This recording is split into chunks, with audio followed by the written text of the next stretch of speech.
పాపిగానే జీవింతువా, పాపమునందే మరణింతువా ప్రియుడా, పాపిగానే జీవింతువా. నీదు జీవితము స్థిరము కాదుయని యాత్రికుడావని మరచిపోతివా, నీదు జీవితము స్థిరము కాదుయని యాత్రికుడావని మరచిపోతివా, నీదు గమ్యము ఏదో తెలుసా, నీదు గమ్యము ఏదో తెలుసా, తెలియకపోయినచో నీకు నరకము తప్పదుగా, తెలియకపోయినచో నీకు నరకము తప్పదుగా ప్రియుడా,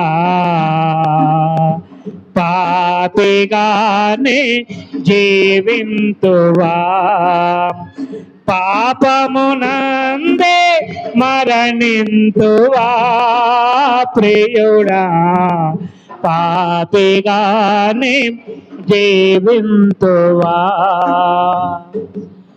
మన తండ్రి అయిన దేవుని నుండి ప్రభువైన యేసుక్రీస్తు నుండి కృపయు సమాధానమే మీకు కలుగునగాక. ఆమేన్.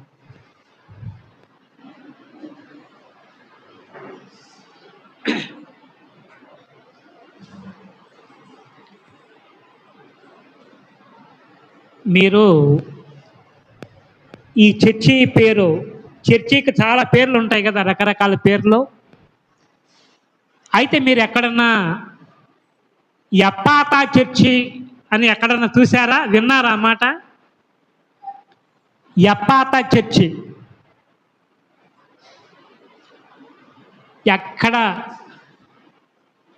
ఆ పేరు ఎవరు పెట్టుకోరు, ఎప్పాతా చర్చి అనేటువంటి పేరు. అది మంచి పేరు కాదంటే మంచి పేరు, కానీ అది అమెరికాలో ఒక చర్చి పేరు ఎప్పాతా చర్చి అని. దేనికి వాళ్ళు ఆ పేరు పెట్టుకున్నారు? నోరు తిరగని పేరు ఏంటి అట్లాగుంది, ఎక్కడ కనపడినటువంటి పేరు అంటే, మన చర్చిలోకి చాలామంది వస్తారు, కానీ ఎప్పాతా చర్చిలో వచ్చే వాళ్ళందరూ కూడా వాళ్ళకి చెవుడు, వాళ్ళు మాట్లాడలేరు. ఆ సంఘం అంతా వాళ్ళకి వినపడదో, మాట్లాడలేరు. అయితే వాళ్ళందరూ ఆ చర్చిలో ఉంటారు. ఇప్పుడు ఆ చర్చికి ఆ పాస్ గారు పెట్టిపోయి ఎప్పాతా లూథరన్ చర్చి అని. అంటే అర్థం ఏంటంటే, వాక్యములో యేసు ప్రభు ఒక చెవిటి వారిని, ఒక మాట్లాడలేనటువంటి నత్తి వారిని ప్రభు బాగు చేశాడు, ప్రభు స్వస్థపరిచాడు. కనుక ఇంతకీ ఎప్పాతా అంటే అర్థం ఏంటి? ఈరోజు మన వాక్యంలో మనం చూస్తే ఆ మాట కనపడుతుంది. మార్కు సువార్త 7వ అధ్యాయం చూస్తే 34వ వచనంలో, ఆకాశము వైపు కన్నులెత్తి నిట్టూర్పు విడిచి ఎప్పాతా అని వానితో చెప్పాను. ఆ మాటకు తెరవబడమని అర్థము. అంతటా వాని చెవులు తెరవబడెను. కనుక ఆయనకు చెవులు తెరవబడెను అనేటువంటి మాట.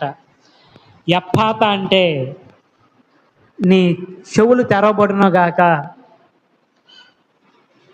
అని. కాబట్టి వినేటువంటి వాడు విననవాడు వినాలి అన్నట్లుగా. కనుక ఈరోజు మన వాక్యాలు మనం చూస్తూ ఉన్నాము. ప్రభువు ఆయన తూరు సీదోను ప్రాంతాలు విడిచి గలిలయ ప్రాంతాల మీద గుండా అక్కడ దెకపొలి ప్రాంతాలకు వచ్చి,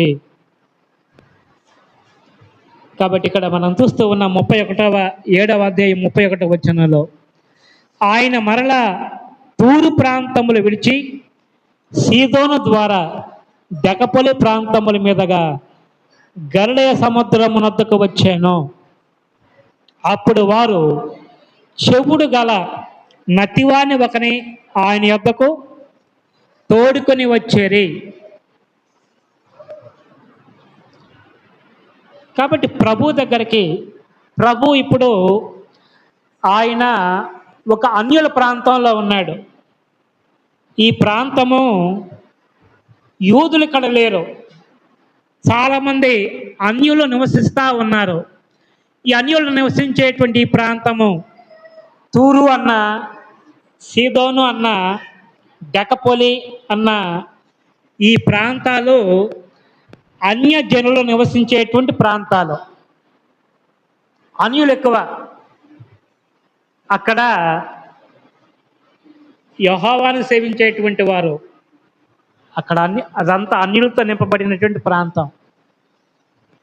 కాబట్టి ఈ ప్రాంతానికి ప్రభు వచ్చారు. వచ్చినప్పుడు కాబట్టి వారు ఒక చెవుడు గల నత్తివాన్ని ఆయన యొద్దకు తోడుకొని వచ్చారు అని.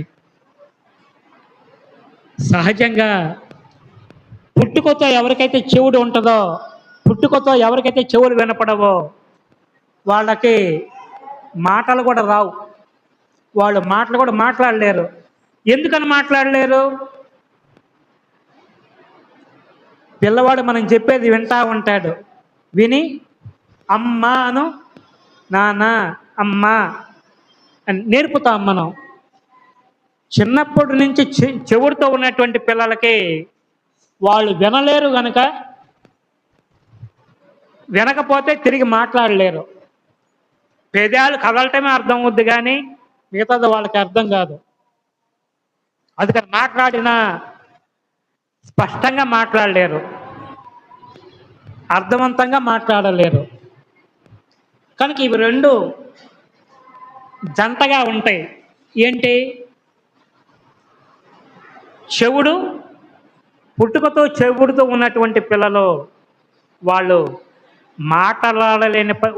మాట్లాడినా సరిగ్గా మాట్లాడలేరు, నత్తిగా అర్థం కానిటువంటి మాటలతో మాట్లాడేటువంటి వారుగా ఉంటారు. కాబట్టి ఇతనిని తీసుకొని వచ్చారంట. ఎవరో తీసుకొని వచ్చారు. వాని మీద చెయ్యి ఉంచమని ఆయనను వేడుకొనిరి. ఎవరో కొంతమంది ఆ వ్యక్తిని తీసుకుని వచ్చి ప్రభు దగ్గర తీసుకుని వచ్చి, అయ్యా నీ చెయ్యి ఈయన మీద వెయ్యి అంటే అర్థం ఏంటంటే నువ్వు చెయ్యి వేస్తే బాగుపడతాడు అనేటువంటి నమ్మకంతో తమ ఫ్రెండో ఏమవుతాడో అతను తీసుకుని వచ్చారు. కనుక ఇది అన్యుల ప్రాంతమైనా, ఇక్కడ ప్రభువు అద్భుతాలు చేయకపోయినా, ఇక్కడ ప్రభు సువార్త చెప్పకపోయినా ఎట్లా తెలిసిందో కానీ అక్కడ ఆ ప్రజలకి ఈయన యేసుక్రీస్తు వారు, ఈయన అద్భుతాలు చేస్తాడు, ఈయన స్వస్థపరుస్తాడు అని వాళ్ళు తెలుసుకున్నారు. తెలుసుకొని ఆ స్నేహితుడిని ఆయన దగ్గర తీసుకుని వచ్చారు. ప్రభువా నీ చెయ్యి ఈయన మీద పెట్టని. అప్పుడు ప్రభువు ఆ వ్యక్తిని పట్టుకొని చెయ్యి వేసి బాగు చేశాడంటే, చెయ్యి వేసి బాగు చేయాల, అతని చెయ్యి పట్టుకొని ఏం చేశాడంట, 33వ వచనంలో సమూహంలో నుండి ఆయన వారిని ఏకాంతమునకు తోడుకొని పోయి, చాలండి. యేసు ప్రభు వారు ఆయన మాటలో స్వస్థత ఉంది, ఆయన వస్త్రపు చెంగులో స్వస్థత ఉంది. కాబట్టి ఆయన చేతిలో స్వస్థతనిచ్చేటువంటి చేతులు. కానీ ఇప్పుడు ఈ చెవుడు గల నత్తివాన్ని ఇతన్ని ఆ ప్రజల్లో నుంచి అతన్ని పట్టుకొని దూరంగా తీసుకొని పోయాడు. సమూహంలో నుండి ఆయన వానిని ఏకాంతమునకు తోడుకొని పోయి అనే మాటను మనం చూస్తాము. కనుక ఈ 8వ అధ్యాయంలో కూడా ఒక విషయాన్ని మనం చూస్తాము. 8వ అధ్యాయం 23వ వచనంలో చూడండి. ఆయన ఆ గుడ్డివాని చేయబట్టుకొని ఊరి వెలుపలికి తోడుకొని పోయి వాని కన్నుల మీద ఉమ్మి వేసి, చాలండి. 7వ అధ్యాయంలో చెవుడు కలిగిన వ్యక్తిని ఏం చేశాడు ప్రభు? జనాల మధ్యలో నుంచి దూరంగా తీసుకొని పోయాడు. అదేవిధంగా 8వ అధ్యాయంలో ఒక గుడ్డివాడు ఉన్నాడు. అతను కూడా ప్రభు దగ్గర తీసుకుని వచ్చారు, అయ్యా ఈయన్ని బాగు చేయండి ఆయనని. కానీ ప్రభు ఆ గుడ్డివాడిని చేయబట్టుకొని ఊరి వెలుపలికి తీసుకుని పోయాడు. ఊరి వెలుపలికి తీసుకుని పోయి అక్కడ ఉమ్మి వేసి బురద చేసి ఆ కళ్ళల్లో బురద పెట్టి అతను బాగు చేశాడు. అదేంటి? గుడ్డివాడిని అంత దూరం తీసుకుని వెళ్ళి సమూహాన్ని ఏకాంతంగా తీసుకుని వెళ్ళి ఊరు వెలుపలికి తీసుకుని వెళ్ళాలా? ఒకసారి ఒక గుడ్డివాడు చూపుని అడిగాడు.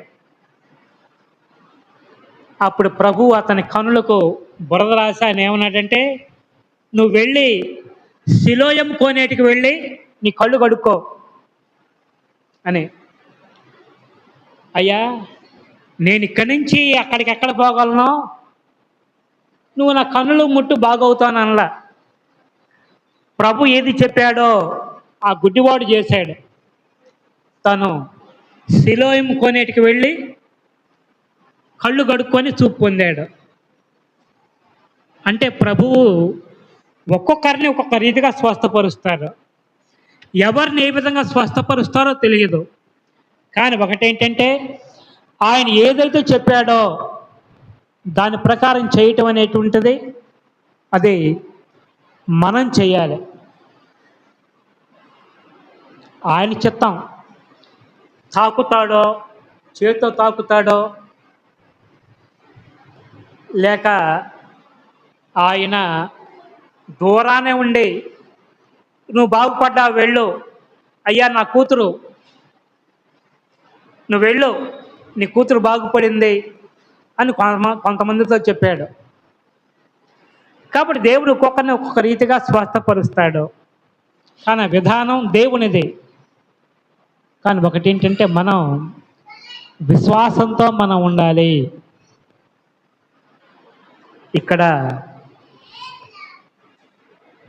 ఈ చెవుడు గల నత్తివాడు స్వస్థపరచబడ్డాడు. అయితే తను స్వస్థపరిచే విషయంలో ప్రభు ఇక్కడ ఒక మాట మనం చూస్తాము. 33వ వచనంలోనే సమూహంలో నుండి ఆయన వారిని ఏకాంతమునకు తోడుకొని పోయి వాని చెవులలో తన వ్రేళ్లు పెట్టి ఉమ్మి వేసి వాని నాలుక ముట్టి ఆకాశం వైపు కనులెత్తి నిట్టూర్పు విడిచి ఎఫ్ఫాతా అని వానితో చెప్పాను. ఆకాశం వైపు కన్నులెత్తి నిట్టూర్పు విడిచి ఎఫ్ఫాతా. దేనికి ఆకాశం వైపు కన్నులెత్తి నిట్టూర్పు విడిచాడు అని ఉంది? నిజానికి అది ఆయన ఆ ప్రాంత వాసులందరిని చూస్తూ ఉన్నాడు. ఇతను తీసుకొని వచ్చినటువంటి వాళ్ళు మా స్నేహితుడు బాగుపడాలి, మా గ్రామస్తుడు బాగుపడాలి అని కోరుకొని ప్రభు దగ్గరికి ఆయన తీసుకుని వచ్చారు. కానీ వ్యక్తి బాగుపడ్డాడు నిజమే, కానీ మరి తీసుకొని వచ్చినటువంటి వారు నిజంగా ప్రభువుని నమ్ముకున్నారా? నిజంగా ప్రభునందు విశ్వాసం ఉంచారా? అంటే ఏమో, కొంతమందికి విశ్వాసం ఉంది, కొంతమందికి విశ్వాసం లేదు. కొంతమంది అసలు ఆయన బాగు చేస్తాడో లేదో చూద్దామని వచ్చినటువంటి వాళ్ళు ఉన్నారు. అందుకనే ఇక్కడ ఒక మాట ఉంది, 37వ వచనంలో ఒక మాట ఉంది, 7:37లో, ఈయన సమస్తమును బాగుగా చేసి ఉన్నాడు, చెవిటి వారు వినున్నట్లుగాను మగవారు మాట్లాడినట్లుగాను చేయుచున్నాడని చెప్పుకొని అపరిమితముగా వారు ఆశ్చర్యపడ్డారు.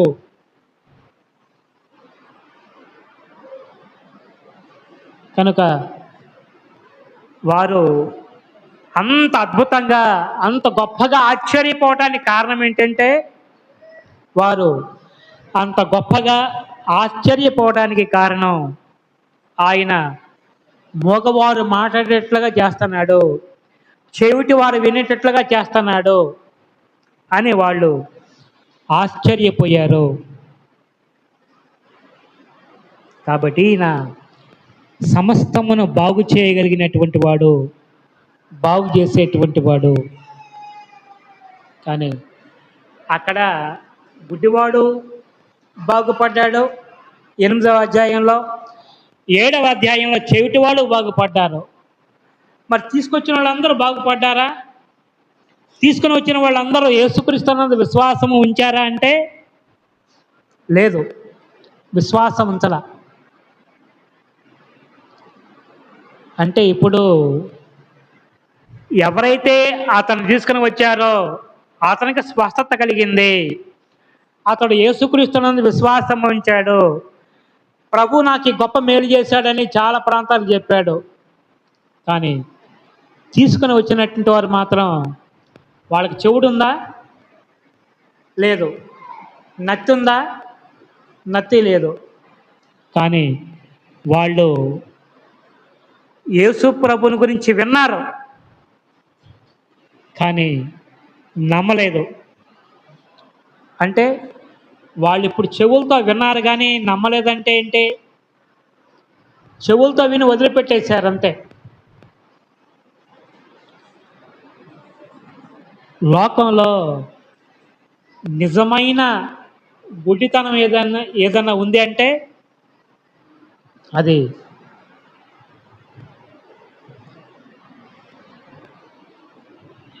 ప్రభుని చూడలేకపోవటం. చాలా కాలం క్రితం ఒక పాట రాశాడు, కనలేని కనులేలనయ్యా, వినలేని చెవులేలనయ్యా, నిన్ను చూడ మనసాయనయ్యా, యేసయ్యా నిన్ను చూడ మనసాయనయ్యా, కనలేని కనులేలనయ్యా. ఆయన ఉద్దేశం ఏంటంటే, కనలేని కనులేలనయ్యా, నిన్ను చూడలేని ఈ కళ్ళు దేనికి, నీ మాటలు వినిపించుకున్నటువంటి చెవులు నాకు దేనికి అని. కనుక అది మనము కూడా ఈనాడు మనం పరిశీలించుకుందాం. మనందరం నిజంగా చెవిటి వాళ్ళమా అంటే కాదండి అంటాం, మగవాళ్ళ అంటే కాదండి అని. వీళ్ళంతా గుడ్డివాళ్ళ అంటే ఆ మాట అంటే కోపం వస్తుంది, గుడ్డోళ్ళం కాదు. కానీ మన కళ్ళు చూడలేని కన్నులు, అన్ని చూడటానికి కన్నులు ఉన్నాయి, కానీ దేవుని చూడటానికి మన ఆత్మీయ నేత్రాలు ఏమైనాయి? గుడితనం అయిపోయినాయి. కనుక మనం వినడానికి చెవులు ఏమైపోయినాయి? మందం అయిపోయినాయి. అందుకనే అపోస్తల కార్యాల్లో మనము ఈ విషయాన్ని మనం చూస్తాం. అపోస్తల కార్యాలు చివరి అధ్యాయం 26వ వచనంలో, మీరు వినుట మట్టుకు విందరు కానీ గ్రహింపనే గ్రహింపరు, చూచుట మట్టుకు చూతురు కానీ కాననే కానరు. ఈ ప్రజల యొద్దకు వెళ్ళి చెప్పుము, ఈ ప్రజలు కన్నులారా చూచి చెవులారా విని మనసారా గ్రహించి నా వైపు తిరిగి నా వలన స్వస్థత పొందకుంటున్నట్లు వారి హృదయము క్రొవ్వి ఉన్నది, వారి చెవులతో మందముగా విని కన్నులు మూసుకొని ఉన్నారు. ఇది మనందరి పరిస్థితి. ఇది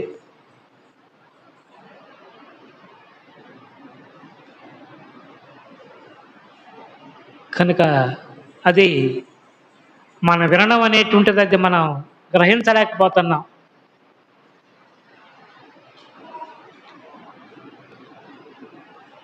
మొన్న పోయిన వారం చనిపోయిన పాస్టర్ గారు ఉన్నారు.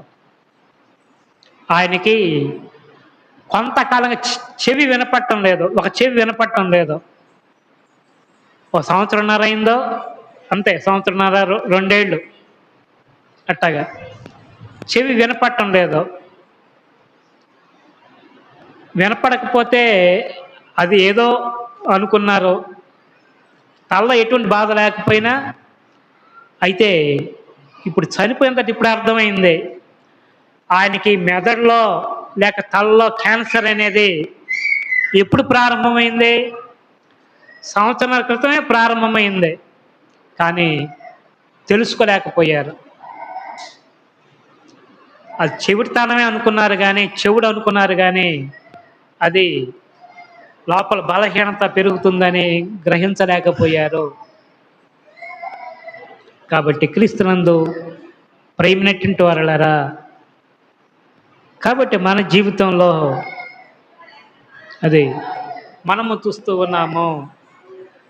కాబట్టి ప్రభు ఆయన మనల్ని చూస్తూ ఉన్నాడు.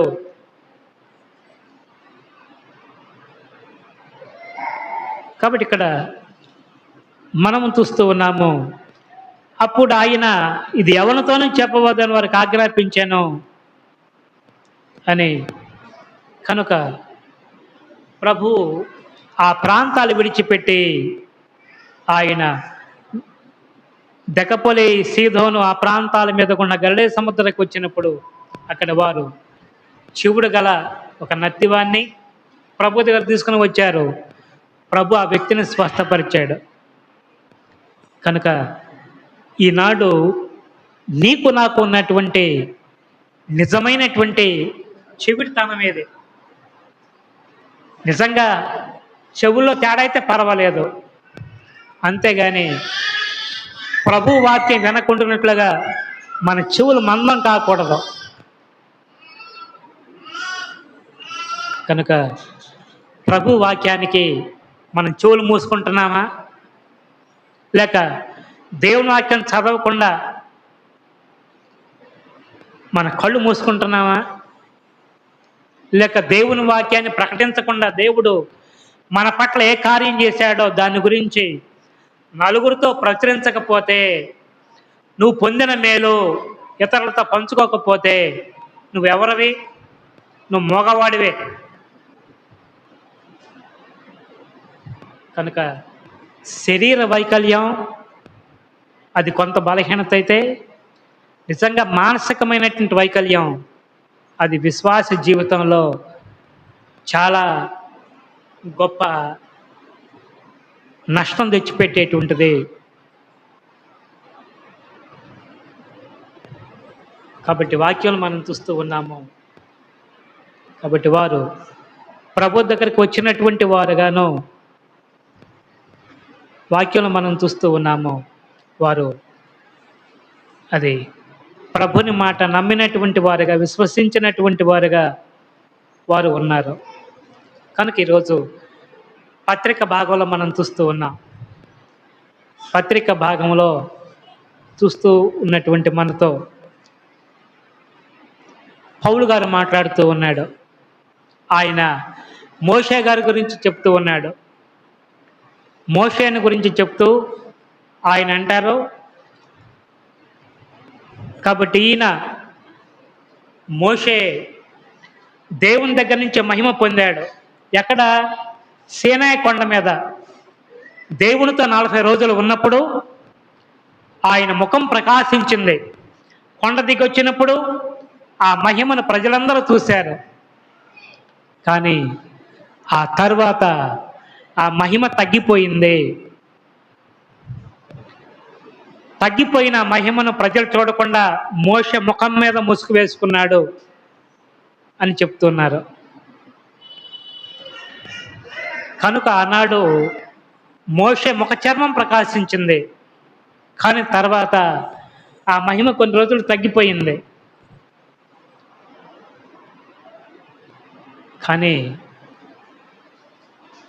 మోషే మాత్రం ఆ విధంగా దేవుని యందు మరి తను విశ్వాసం ఉంచినటువంటి వాడుగా, తను లోబడినటువంటి వాడుగా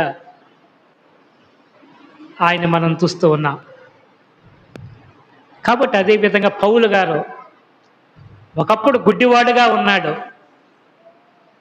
ఒకప్పుడు ఆ ప్రభు యొక్క పేరు చెప్తేనే ఆయన శిష్యుల్ని, ఆయన ప్రజల్ని బహుబాధపరిచాడు, వాళ్ళ ప్రాణాలు తీశాడు. కానీ ఆ తర్వాత దమస్కు మార్గాన ప్రభు ఆయన దర్శించినప్పుడు కన్నుల నుంచి పొరల వంటివి రాలగా పౌలు గారు లేచి బాప్తిస్మం పొందాడని. ఇప్పుడు నిజంగా ఆ కళ్ళ పొరలు పోయి ప్రభుని గ్రహించినటువంటి వాడుగా ఉన్నాడు.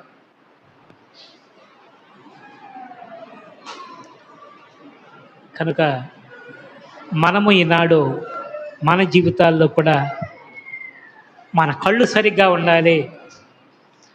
కళ్ళ గురించి కొద్దిగా తేడా వస్తే జాగ్రత్తగా వెళ్ళి చూపించుకుంటాం. కళ్ళ నీళ్లు గారుతున్నాయని, కళ్ళు మంటగా ఉంటున్నాయి అని. కానీ మన ఆధ్యాత్మిక జీవితాన్ని గురించి ఎంత శ్రద్ధ వహిస్తున్నాం. ఈరోజు కీర్తన భాగంలో 34వ కీర్తనలో ఒక మాట ఉంది. అదేంటంటే 10వ వచనంలో, నేను ఎల్లప్పుడూ యెహోవాను సన్నుతించెదను, నిత్యం ఆయన కీర్తి నా నోటన ఉండును. యెహోవాను చాలండి. ఈ కీర్తన అంతటా కూడా ఒక మాట ఏముందంటే, మూలమైన మాట, యెహోవాను ఆశ్రయించు వారికి ఏ మేలు కొదువై ఉండదు. అది ఈ కీర్తన అంతటికీ మూలమైన మాట. నిజంగా దేవుని నమ్ముకుంటే, దేవుని యందు విశ్వాసం ఉంచితే మనకు దేవుడు ఏ మేలు కొదువు చేయడు. మనం సంతోషంగా ఉంటాం, దీవెనకరంగా ఉంటాం, ఆశీర్వాదకరంగా ఉంటాం. కాబట్టి దేవుని ఆశ్రయించావా, ఏ మేలు కొద్దు ఉండదు. కానీ ఒకటి రుచి చూచి తెలుసుకో, యెహోవా ఉత్తముడని రుచి చూచి తెలుసుకో. కాబట్టి ఆయన తన బిడ్డల విషయంలో శ్రద్ధ వహించేటువంటి వాడు, ఆరోగ్యం ఇచ్చేటువంటి వాడు, నీ చుట్టూ తన దూతలను ఉంచి నీకు కావలు ఉంచేటువంటి వాడు, నిన్ను కాపాడేటువంటి వాడు, కొనుకుడు నిద్రపోడు. ఇంత గొప్ప దైవ సన్నిధి మనతో కూడా ఉంది. కనుక మనం ఎట్లాగున్నాం? ప్రభుని గురించి పాడే నోరేనా? అదేవిధంగా దేవుని మాటలు వినడానికి మన చెవులను ఎంతగా వాడుతున్నాం అనేది. కాబట్టి ఈరోజు ఎవరు స్వస్థపరచబడ్డాడు? ఎవరైతే చెవుడితో నత్తితో ఉన్నాడో ఆ వ్యక్తి బాగుపడ్డాడు. కానీ ఆ ప్రాంత వాసులు ప్రభు దగ్గరికి తీసుకుని వచ్చారు, అతను మేలు పొందాడు, సాక్ష్యం ఇస్తా తిరిగాడు. కానీ తీసుకొని వచ్చినటువంటి వారు మాత్రం వాళ్ళు ప్రభుని నమ్ముకోల, విశ్వాసం ఉంచలేదు. కనుక అయ్యా చాలామందిని ప్రభు దగ్గరికి నడిపించటమే కాదు, మనం నడవాలి. కనుక ఆ విధంగా ప్రభులో మనం నడిపించేటువంటి వారిగా ఉండాలి. కనుక నీకు శరీర వైకల్యం కంటే, శరీర బలహీనత కంటే మన ఆత్మీయ బలహీనత అదే నిజమైనటువంటి దరిద్రత, నిజమైన కష్టం ఏదంటే అది. ఒక ముసలాయన ఉన్నాడు. ఆయనకి 82 సంవత్సరాలు. ఇప్పుడు మరణ పడక మీద ఉన్నాడు.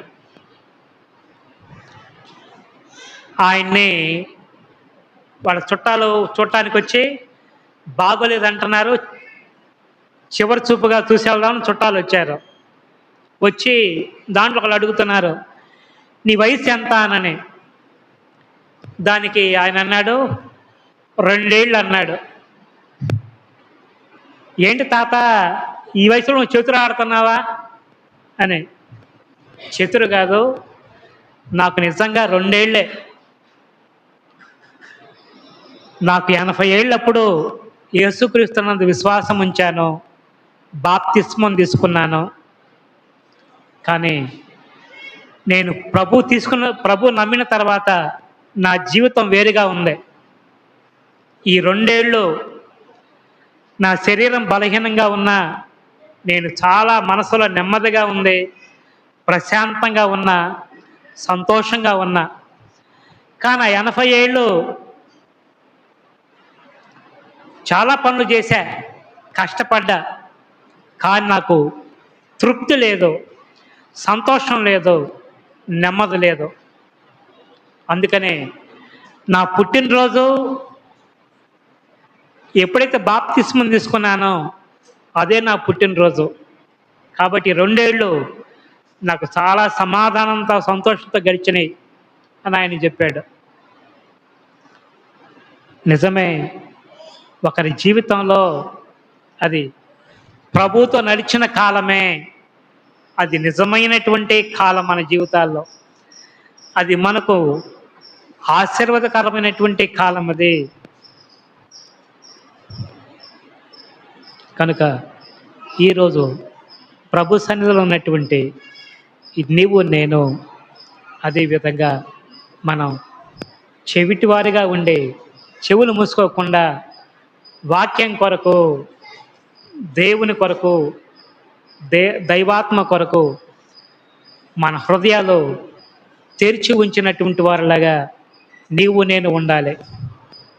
కనుక ఈరోజు దేవుడు మనతో మాట్లాడుతూ ఉన్నాడు. నీ కళ్ళు తెరవబడునుగాక, నీ నోరు తెరవబడునుగాక, నీ హృదయం తెరవబడునుగాక అని.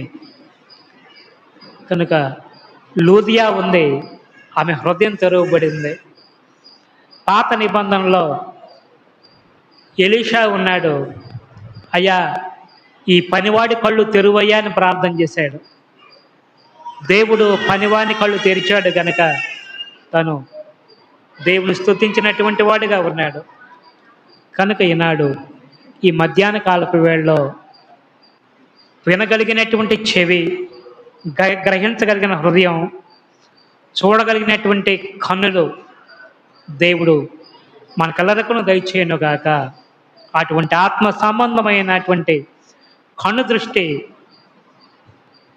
ఆత్మ సంబంధమైనటువంటి చెవులు, ఆత్మ సంబంధం గ్రహింపు పరిశుద్ధాత్ముడు అన్నాడు పౌలుకి ఏ విధంగా దయచేశారో, మోషేకు దేవుడే తన మహిమనిచ్చాడో మనకు కూడా తన మహిమనిచ్చి దీవించునుగాక. ఆమేన్.